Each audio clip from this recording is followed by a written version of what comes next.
Howdy everybody, it's Justin! So good to see you guys again today, and we're going to be talking about how do I not feel so empty? How do I not feel so empty? You know, I pondered this question for a long time, and the conclusion that I came up with is that it is better to give than to receive. A lot of times what happens is that our flesh is always wanting more, and yet our spirit sometimes is starving. So then, the best thing to do is to not focus in on our problem so much, but to focus in on giving to somebody else. There are plenty of people that need your help and your guidance. There are plenty of people who need to hear an encouraging word from you. There are plenty of people who need to hear your story.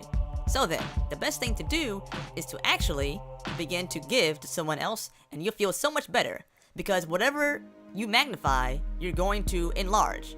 So don't magnify your problems. It's only going to enlarge them in your life and in your side of view.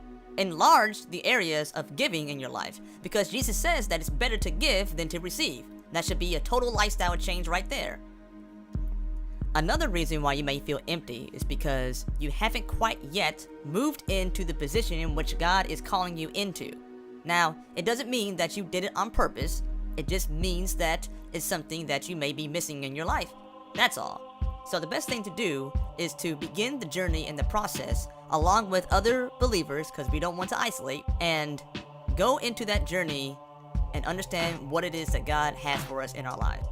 This calling is confirmed by the word, because God's never going to contradict himself, and the witness of 2 or 3 more believers. The reason things feel so empty when we're outside of our calling is the same reason it feels kind of weird to not use our college degrees, if you do indeed have one of those. It's that you had all this training for something and this excitement for something that you really wanted to study, and now you're working at a factory. Nothing's wrong with working at a factory, but it's not what you went to school to do. So pursue what it is that God's already told you, and go with the details as they come, little by little.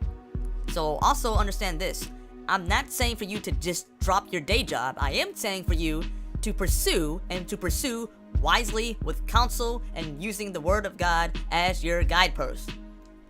Pursue God's calling for you, and to make sure that you are reaching milestones and goals and helping out other people, because all of those things are going to assist you in making sure that you don't feel empty. When you don't achieve things, that gives you a real feeling of emptiness, because you know for a fact that you're not going in the direction and what it is that you're called to be in.